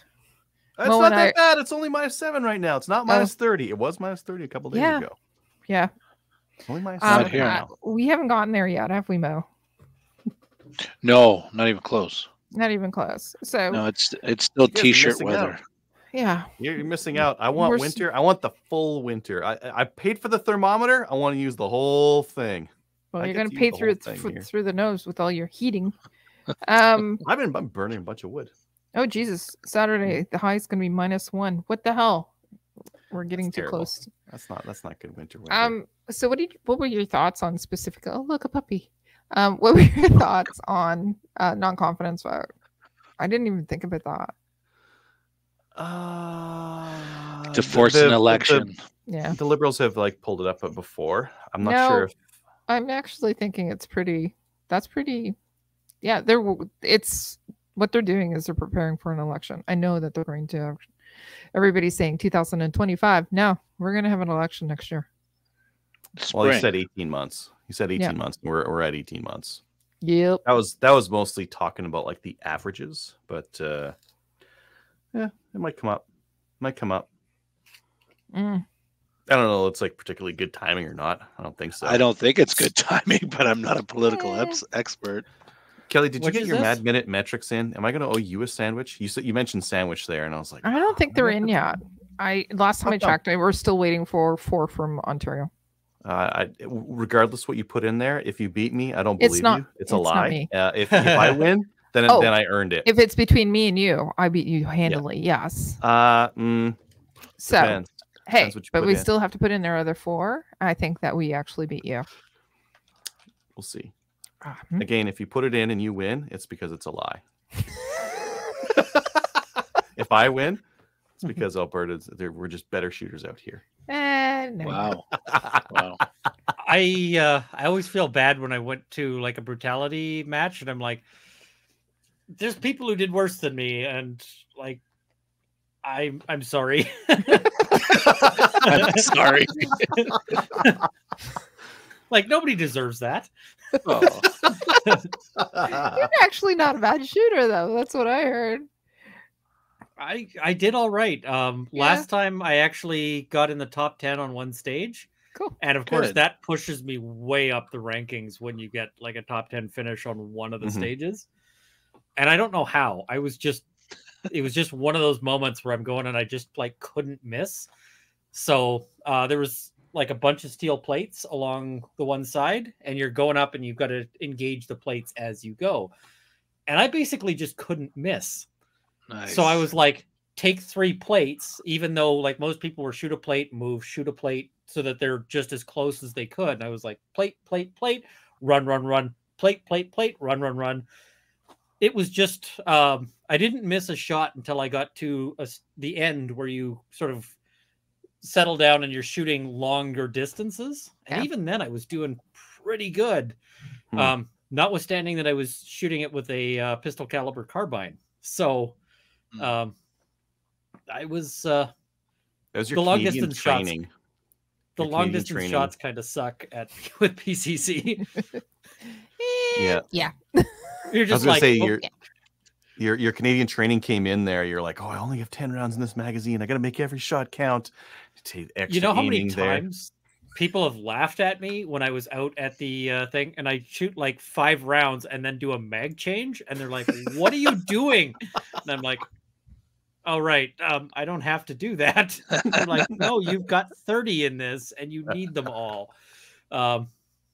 Yeah, it's muscle memory. It is. It's just and once you've dropped the mag, it's gone. Done. Right? You're not. Yeah. I'm not picking this up while I've got a rifle in my hand, and because that's an easy way to get a DQ. Yeah. Because you're sitting there trying to control your muzzle direction while you're trying to recover a magazine off the ground. Nope. That's just the ground is lava. Once you've dropped the magazine, it is done until the end of the stage, and lava, so it's. I had one where I was like finishing up the stage on my last mag, and I'm going, this one I got to remember not to reload, not to dump. But no, it's good fun. I'm just sad that we can't properly train for it out here. No, I know. So I don't know. It'll get worse. Yeah. What do you think what do you think the likely outcome of all this is going to be? Do you think that amendment's getting in? Do you think that I think the Liberals are going to push it getting through. In? Yeah. I think they're going to push it through. Same thing with C21 and C11. And all of this is just, they're just going to ram it through. The Liberal Party right now is really happy with the amount of power they have there.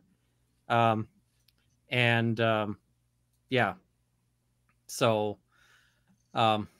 they don't like compromise. They don't like negotiation. They don't like discussion. That's not how they roll. You would think that was how the Liberals, that was what actually the Liberals were elected on.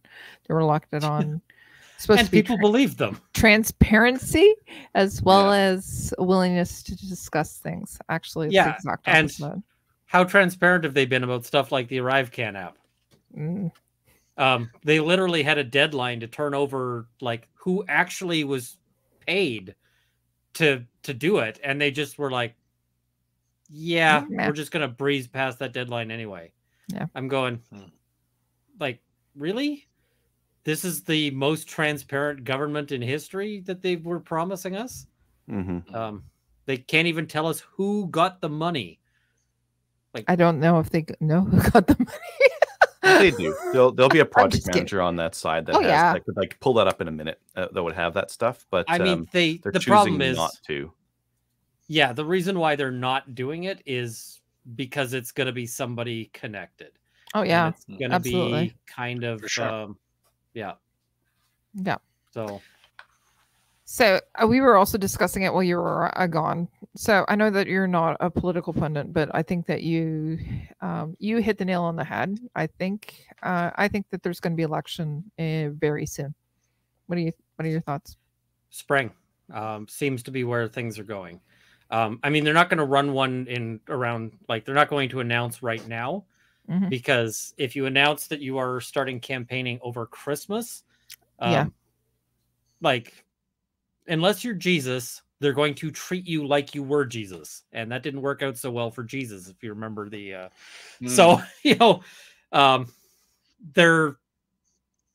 gonna, they're probably going to announce it sometime in the new year, and then we'll start off with the campaigning, and it's going to be ugly. The last one was not all that beautiful. It was very ugly. Well, it was actually extremely ugly. They started out with sunny ways, and then they're then they've gotten messier and uglier every election. So this one should be entertaining. It's going to be worse. Yeah. I look forward to how slinging mud they get. Oh, it's going to be messy. I mean, they're going to come out hard on Poilievre. They're going to, I think he actually can take it, though. Oh, yeah. I think they may have. Well, I think that he scares them a bit.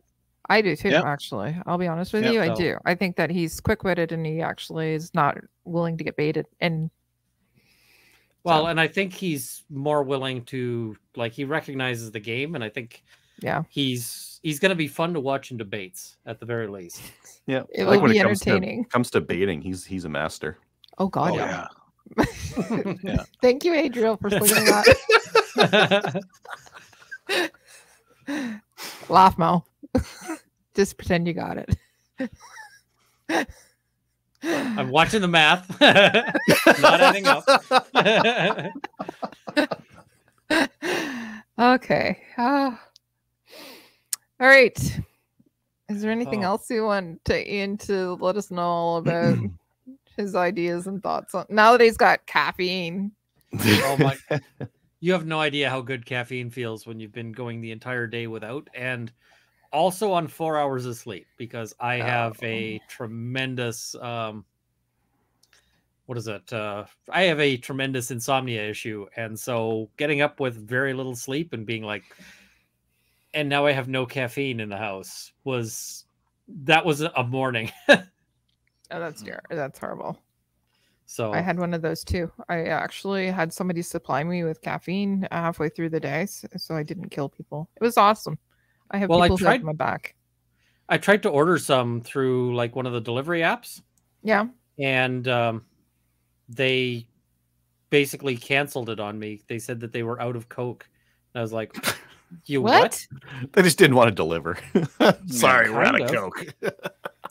What? How do they get out of Coke? Is that a thing? I don't know, but the one I just ordered was missing because I ordered 24 packs of this cola, and only one showed up. So yeah, you guys in Alberta are down on Coke or what? We're talking about Coca-Cola, right? Yeah, Coca-Cola. Nothing. I'm too boring. I'm too like. Yeah, I'm not that guy. There's plenty of lawyers out there who might be, but not me. Yeah, no, just I can't drink coffee. I just can't do it. And that's I drink like a pot of coffee every day. Oh, me too. Me too. Mm-hmm. Not like a pot. I drink a pot of coffee. Yeah. It's not a figurative speech. It's literal. Yeah. I have asthma, and when you're a kid, you can drink like a pot of black coffee as like an emergency asthma sort of remedy, but you have to drink like an entire pot of black coffee, which also means you're drinking it lukewarm and not diluted because you basically need maximum coffee to try to breathe again. And so when you're chugging black coffee that is like lukewarm and you can't breathe, eventually your body, like your brain just goes, no, this is bad. This is not a good flavor. Do not do this. So I can't do coffee anymore. Like I've drank a lot of coffee, but all of it was at terrible moments when I was a kid. So now it's just cola. Just cola. Well, hopefully that does the trick. Ian, I don't want to hold you too long here because you got you're a busy I always guy. Enjoy it, so it's I always have fun, but yeah. I remember when you were on the show when you didn't have over like 2 million subscribers.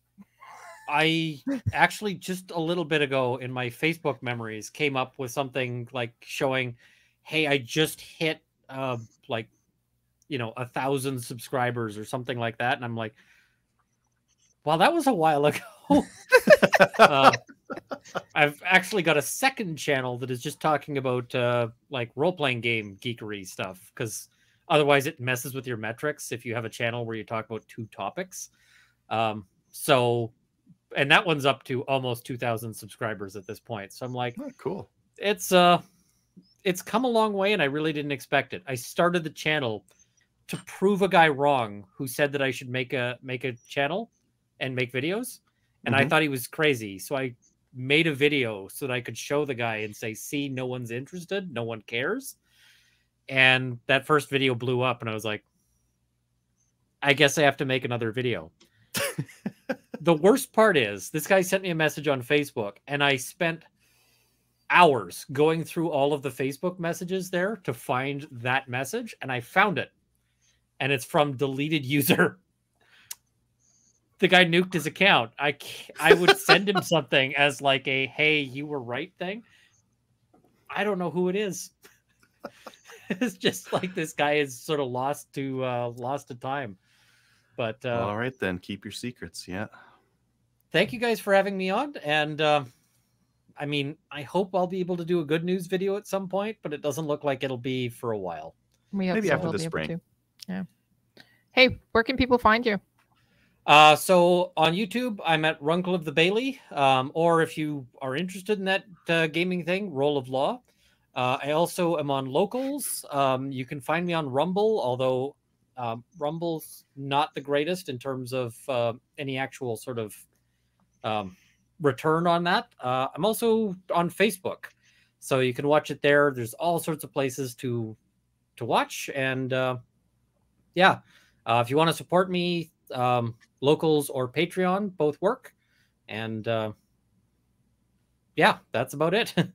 All right, awesome. Well, thanks for being on, Ian, and thanks for giving us a little bit of insight into what could be happening here. Well, thank you once again. Cheers. All right. Thanks. Later. Thanks, See you later, Ian.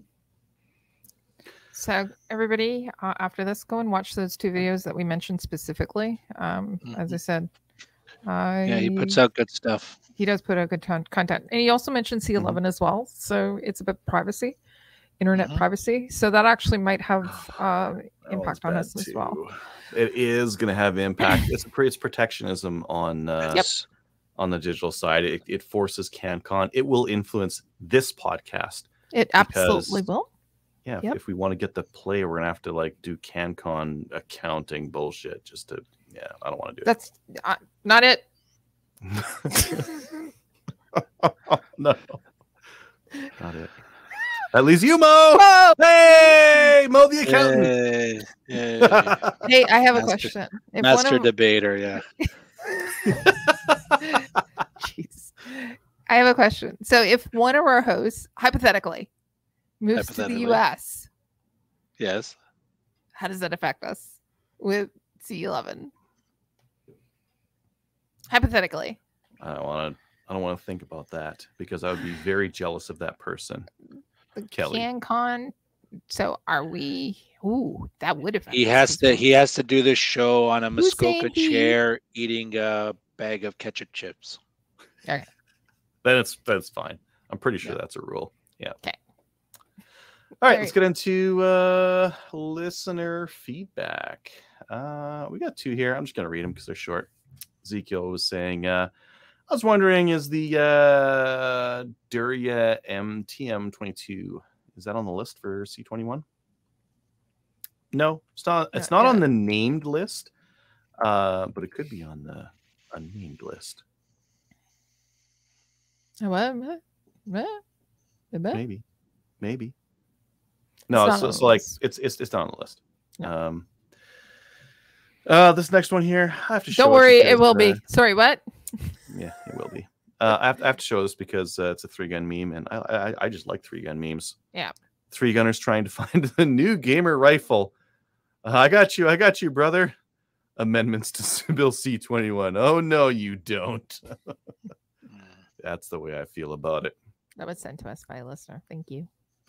That's the way a lot of the 3-gunners feel about it right now. Like there's like they banned the AR, but they're like, okay, well, I guess we still have the WKs, so we'll use those, I guess, and the RDBs and stuff. And then those got banned, and it's like, okay, well, what's next? Get next? What's next? What do you even bother getting next? If 3-gun is running, I'm going to be super excited. I want a picture of everybody's kit. I just want to see what everybody's running. Oh, I have a picture. 1 second. I have a picture for my 2023 kit. Let me share it with you guys. Oh boy.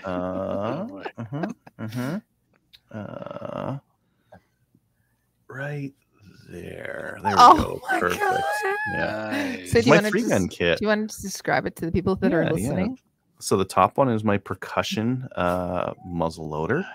I've got an over-under Soviet shotgun there, and I've got a pellet gun, the Crossman pellet gun. Yeah, although that one will probably be banned because it looks like a real handgun. It actually is a replica. Oh, it is crap. So it will be considered a replica, therefore it's prohibited. I need my single shot. I need to put my single shot in that photo. Sorry, guys. I tried I tried making something compliant and I failed. Sling. You can just put a sling in there. Yeah. Yeah, like a box cutter or something like that. Yeah. We have a Cabela's link on our website. So if you go to slamfireradio.com, there's a Cabela's link on the side there. As we're getting close to Christmas here, we're probably going to get another review of what you bought. So if you buy things through that link, they kick us back a couple of like whatever the change you find in the couch. They just kind of like throw that at us, and as a way of saying thanks. And we also will tell you about what people bought. So go on to slamfireradio.com and use that Cabela's link if you're going to buy something from Cabela's anyways, and we'll get a little bit of money from it. Awesome. Oh, we'll double up on the YouTube comments next week. We're already kind of getting late right now anyways. Yep. For Patreon, if you'd like to help us there, head on over to patreon.com/slamfireradio and sign up, and we'll give you a patch. If we can meet you in person, fantastic. We'll give that to you in person. Otherwise, we'll mail it to you. And to mail it to you, we need your address. So if we haven't mailed you a patch, email us and let us know. And I think we have had some recent Patreons. But they didn't tell us their address. No, they need to. So send us your address and we'll actually. Yeah. And if I forgot to send you one in the past and you already sent us the address, send it again. Just remind me. I got a lot of shit going on and I forget stuff sometimes. Patreon exclusive content. I think we're almost there. We just have one person who needs to add their packing lists. Okay, who are we throwing under the bus? That person asked for access to the file last week, and I gave it to them right away. I'm not sure if they've added their things to the packing list or not. If it was me, I added my list. Oh, well then maybe we have everyone. Well, sure did. Maybe it's ready. I was going to throw Mo under the bus, but apparently I can't. A lot of bus throwing today. Yeah. Yeah, I think Adriel's having. Can you hear us? I knocked my cable out of my headphones. Now I can hear you.